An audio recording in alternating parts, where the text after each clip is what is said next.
Welcome everybody to Cambridge Inside Out. We've synchronized our clocks rather badly here today, or else Well, no, somebody we're will. I okay, don't know. but We'll see. someone else We're is, okay. who knows? All right. Anyway, so as many of you will note, Maybe remember, I didn't go away. I'm just that's right. So down for the count. Judy has graciously Filling in. That's right. You know, it's like unlike Tom Brady, who refused to come Oh, back for one day with the Patriots. Judy. oh, I see. Oh, I didn't know there was an actual. That's right. It was an invite, whatever. But I Yeah, have. I think, Yes. yeah, something to that effect. So anyway, so welcome back, Judy. Even if Yes. just for tonight, you know. Robert, So can I just ask you something? Before the yes. pandemic, did we do it once a week? I think we did. We used to do it once per week. That's exactly right. Do you realize that was like for 4 years or 5 years we did it? I know. I can't believe it. I mean, I was finding it tedious doing it twice a month. So Yeah. Well, you know, but it was anyway. also different because then we actually showed up at the studio. Oh my God, that's right. We also had to go that, there. yeah. Oh, right. Yeah. Wow. So it's Quite a commitment. totally different experience. All right. Yeah. But anyway, Yeah. so nice So to anyway, be back, and I know you have a lot to share, which I'm. Yeah, there's lots to talk about on a variety of topics, not only Yes. things happening in and around City Hall, but you know, there's some various other things around town as well. Yes. I thought maybe we could just start. I wanted to say a few things about this ongoing process having to do with the review of the Cambridge Charter. Charter review, yes. Yeah, and you know, to dispel some misunderstandings, but also to provide a little bit of information that at least I find interesting. But we'll see how the world feels about it. And once again, I will say, you should have been on that committee. I know that's true, but I have actually heard it said by those in the know that they didn't necessarily want an expert panel. They wanted just to have a cross section of the community, and I actually think that's sort of a bad idea for something where you're basically trying to talk about restructuring of the very local government. You have to have someone that has some institutional memory and facts of something, and it wouldn't have been all experts, but at least whatever, their loss. Well, I mean, I think there was a certain amount of politics that goes on. And again, I don't want to dwell on the point. No, let's not. But you know, and I'll say, since we've been doing a lot of research lately, because we're producing an independent video on the history of the Cambridge Charter, that, you know, in the 4 charters that we've had, 1846, 1891, 1915, 1940, in every single case, the change of the charter was done because of necessity. There was an identifiable need. It wasn't because somebody wanted a longer term or something. It was not done for anybody's particular political fortunes. You know, and so I'm a little concerned that the motivations right now may actually be among some of the elected officials more based on their own political but also it hadn't been reviewed in many years. I mean, I guess there was that sense that we haven't looked back at it. You know, that is the most legitimate reason why there should be a charter review. Right. Yeah, and I every 10 years, right? Well, yeah, or whenever you could. But and they could always have done that. You had said that they could always have done that. That's absolutely right. They could have reviewed it at any time, and I think there is a good reason to update the language, to reformat the charter. There was even a reference at least one of the most, I guess it's the most recent meeting of the Charter Review Committee, to the fact that when talking about our election system, you know, the proportional representation election system, that's not all the fine details of that are not in the charter per se, but they are they're there by reference to something called Chapter 54A of the Massachusetts General Laws, which was indeed repealed in 1972. And so, you know, that is a sort of an awkward reality. I mean, the language still exists, but it's not, you wouldn't necessarily go to the state website to go look up Massachusetts general laws and find it. I mean, I have it on my website, but that's hardly a substitute for having the official one somewhere, right?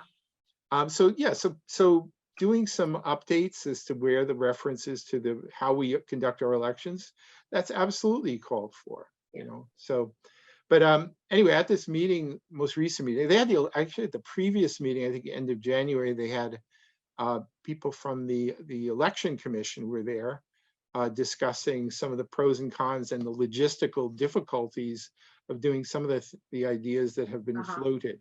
Now, these are meetings that anyone can attend. They're Zoom meetings, yes? Yeah, unfortunately, they're only in Zoom, but Okay. they did have one meeting that we were both at the library. It was more of an open But forum. that was that an official that wasn't an official charter review meeting. That was a meeting for the public. That's right. That was Right, exactly okay. right. But so the other ones you can join and right watch, now, right? and it is if again, not unexpected, but Yeah. there was actually some of the members of the Charter Review Committee were noting that they were a little disappointed because the public who are participating in the process are pretty much the same people every time.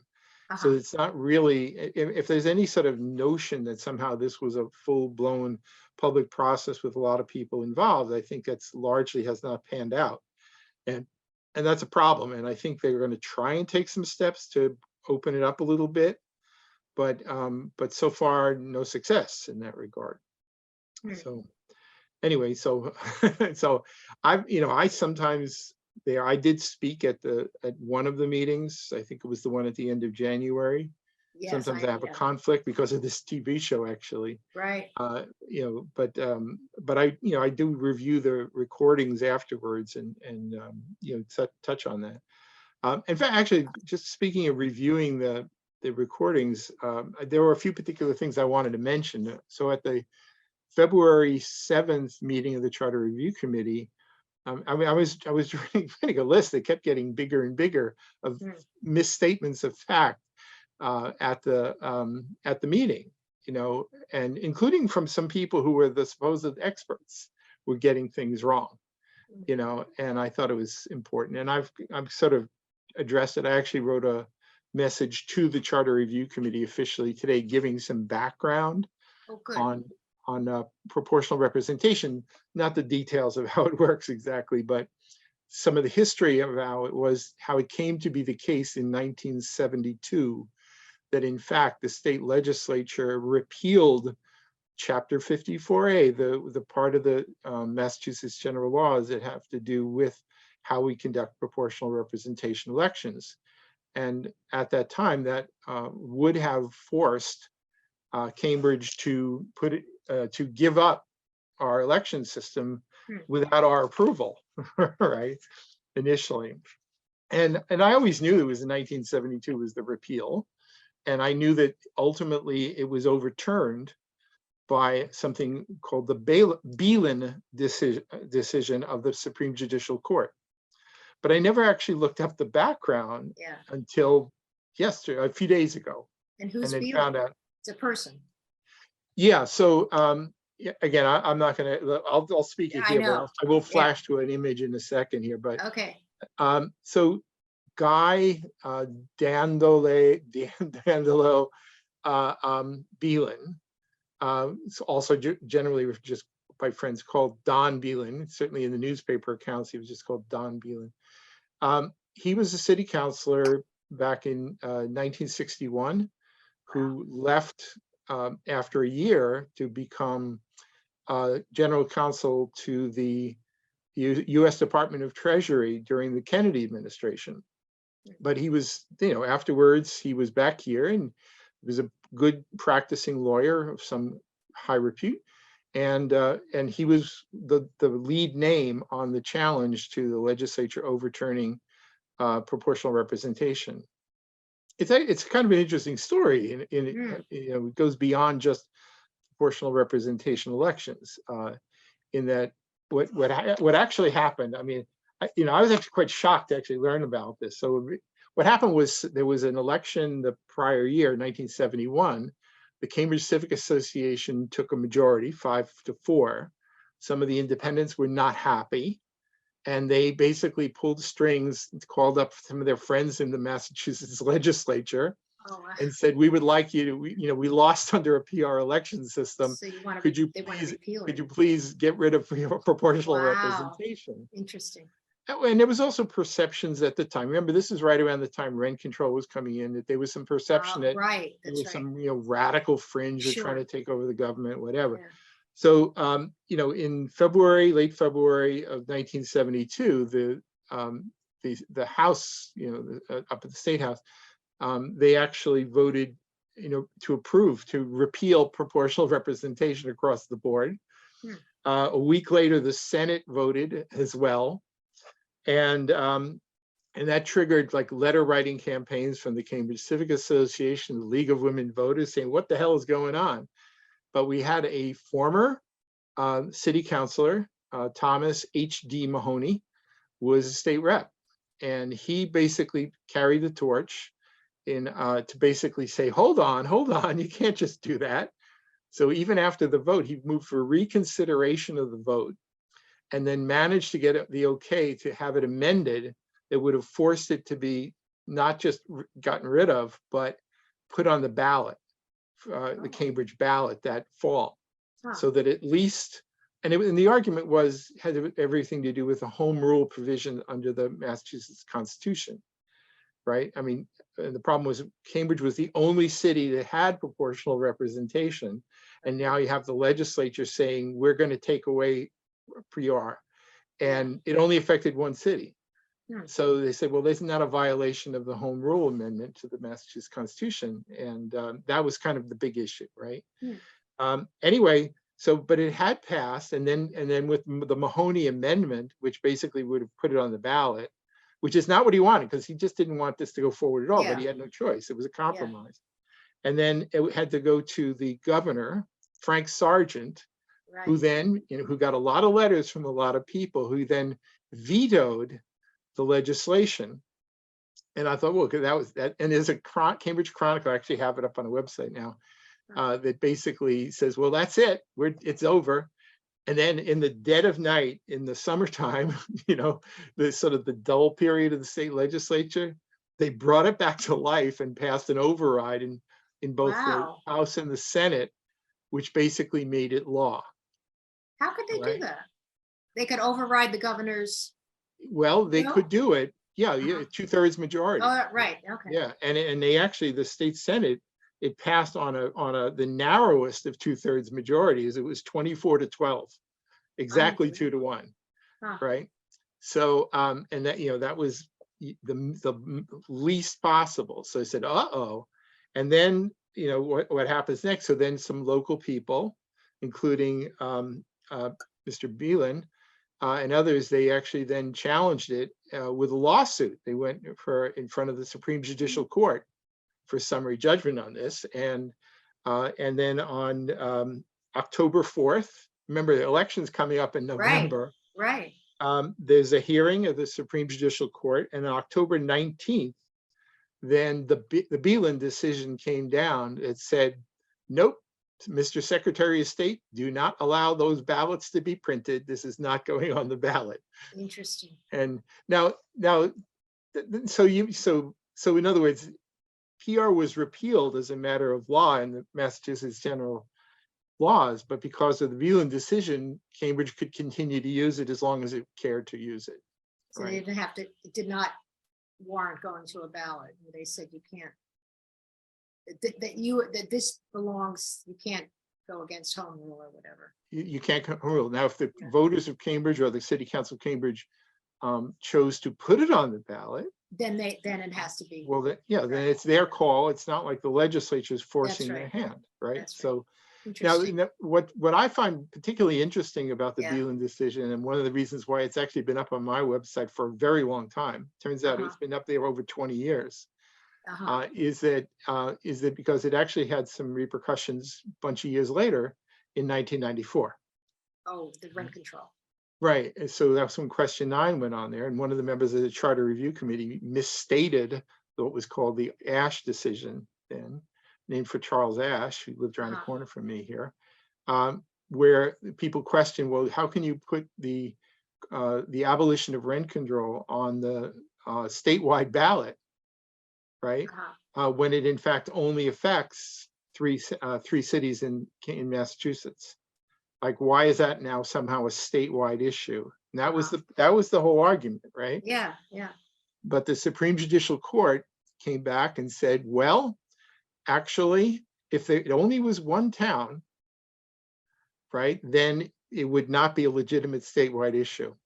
If it was 2 towns, right, such as where there was an agreement to build a bridge or a tunnel between two towns, then that would still be subject to home rule, just between those towns. But it was the Balin decision that was then cited back, with the Ash decision to say that because it was three, and and that was, and that's exactly what it said in the Balin decision. If they were, if there were was proportional representation in three cities at the time, then that would have been a legitimate statewide issue. So interesting. It's sort of funny how it all comes back to that. Yeah, it really does come back to that. So anyway, so one of the things that that I thought was kind of interesting. So I'm just going to do a little quick share screen here, if it's all right with everybody. Just, I'm not going to go through the whole of it all because it's quite voluminous.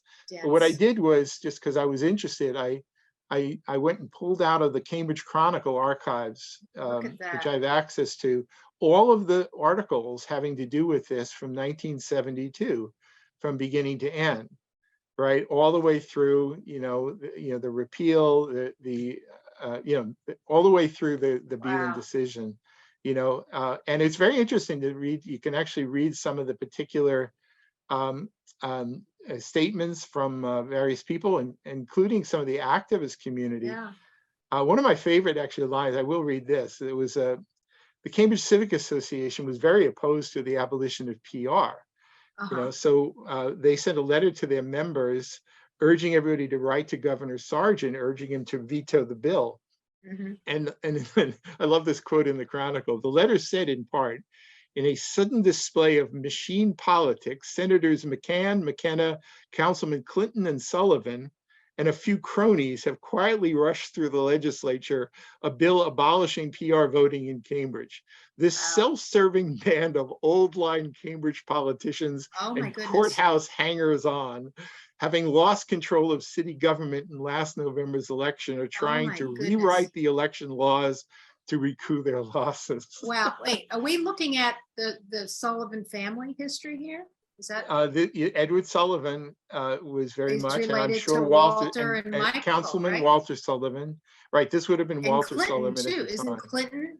Danny Clinton, yeah, absolutely. They were the independents at the time, with ones who were opposed, right? Okay. But anyway, so some really cool things, and again, I'm not going to read them all here, but in the end, it culminates with I actually just put in completely the entirety of the Balin decision here, because I think it's interesting, a good education for all. And just to top it off, I went to Mount Auburn Cemetery yesterday. Oh, right. To the grave of Don Balin. Look at that. Whose wife. Look at that name. Look at the name. Gaspard. D'Angelo Balin. Balin. Scranton, Pennsylvania, just like Joe. Yeah. How about that? And who's married to Harriet Bundy Balin, who's was the sister of McGeorge Bundy, right? You mentioned who also went to Washington as the national security advisor to Presidents Kennedy and Johnson. So, anyway, I just found this to be a great opportunity to do a little history fun. But can I say something, Robert? When I look at all that, and we've talked about this, the Cambridge Chronicle, what a paper it was. It was the paper of record for our city, and we just haven't had that in years. Well, it's just so sad. It is an interesting point that even with the Charter Review Committee, they like to make reference about the importance of having an informed citizenry. But now, back then, we do and we don't. I mean, there's a lot of stuff online. I mean, you inform. We have Cambridge Day, but we don't have a paper which has to have, which it still does, classified notices. You have to have that. But I mean, with the Chronicle, certainly you can see it so brilliantly clearly in 1972, was basically having people like Burl Brenny were speaking. She was also affiliated with the League of Women Voters, speaking passionately about the importance of maintaining the system and debunking some of the things that were being said by the other side, and they were going back and forth. So if you were a resident of Cambridge, you really got a really good taste of all sides of this issue just by picking up the paper.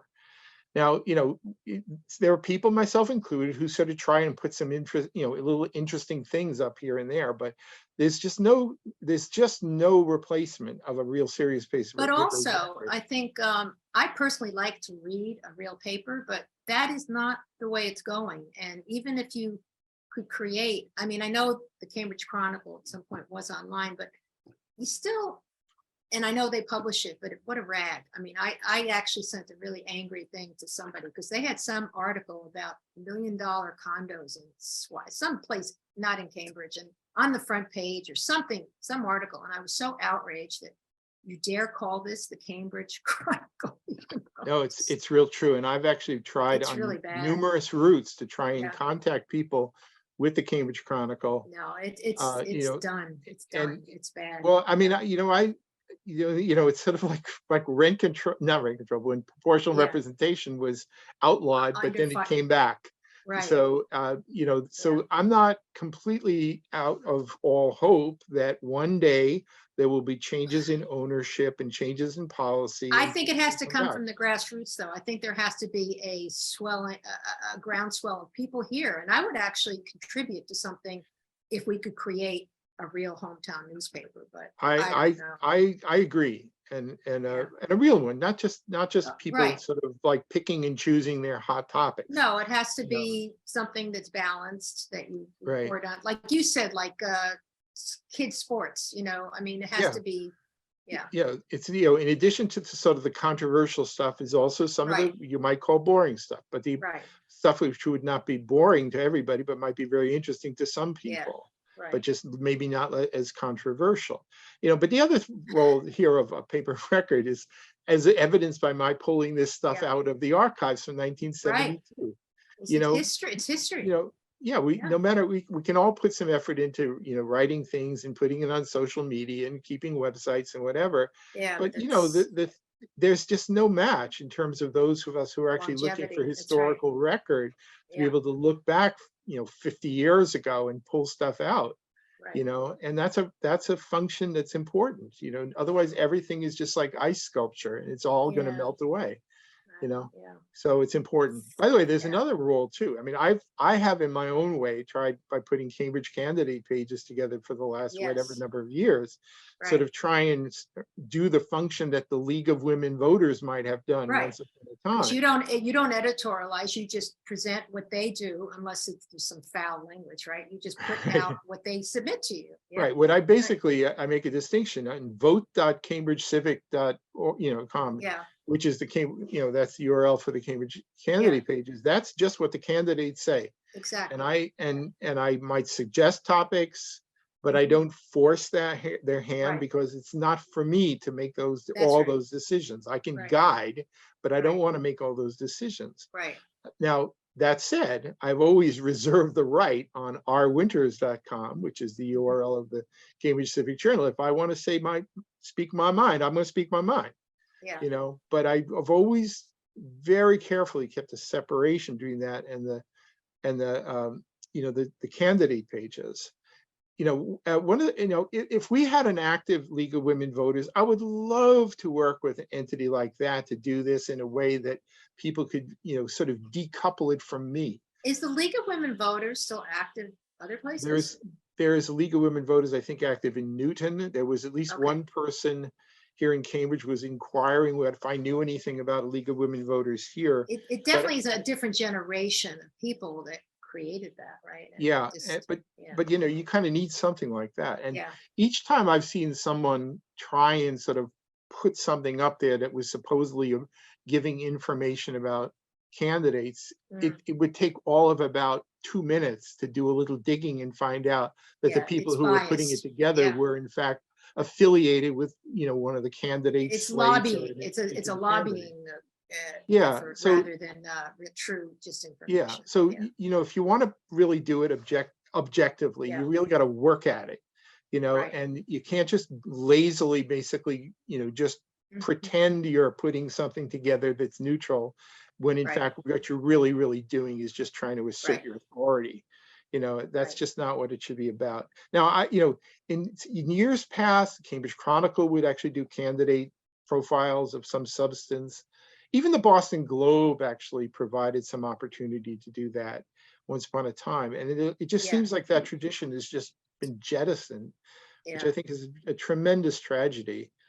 So if you're a voter, how do you become an informed voter in this city? You wait for some propaganda piece to come in the mail? Well, you get your groups that send you stuff, and that's how you base it. Right, but then, as many have pointed out, actually, I think it was Ellen Schachter on the committee was arguing when the ballot question of 2003 on rent control, that what happened there is that the real estate people had a lot more money to burn.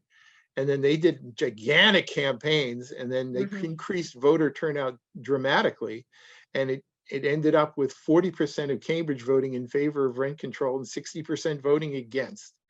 So, the notion about, well, let's just let all the other entities just put out the information is pretty much a prescription for, putting a thumb on the scale. So, anyway, I think it's important to have some kind of neutral way for voters to find. But if you think that the Election Commission is going to take on that role, forget about it. Yeah. Because even the questions you ask candidates to answer, the choice of questions is in fact a political act. Absolutely. You're right. And they know that. They have made that clear over time, but there was some sort of suggestion with the Charter Review Committee that somehow they should be performing that function, but really that's just not their role. Their role is to carry out the elections, and that's really it. Robert, do you remember the ballot question about owning your own cable system? I remember it. That was a long time ago. And there was a recount. They wanted a recount, and all the guys in suits came along, and we lost by 100 votes, even though we had won before. And that's how basically Cambridge Community Television kind of came about, because Susan Fleischman and Nancy Ryan and myself, we were all on the grassroots group to try to overturn that. But that's kind of funny. Yeah. Anyway. So I'm not 100% sure when our I know. I think we're here, off on our time, so we have. We'll sort maybe of we should wind this end out earlier here. just so we don't go over. We'll be putting up the recording anyway. So anyway, so on that note, we'll be back in a few minutes on Cambridge Inside Out. All right, bye.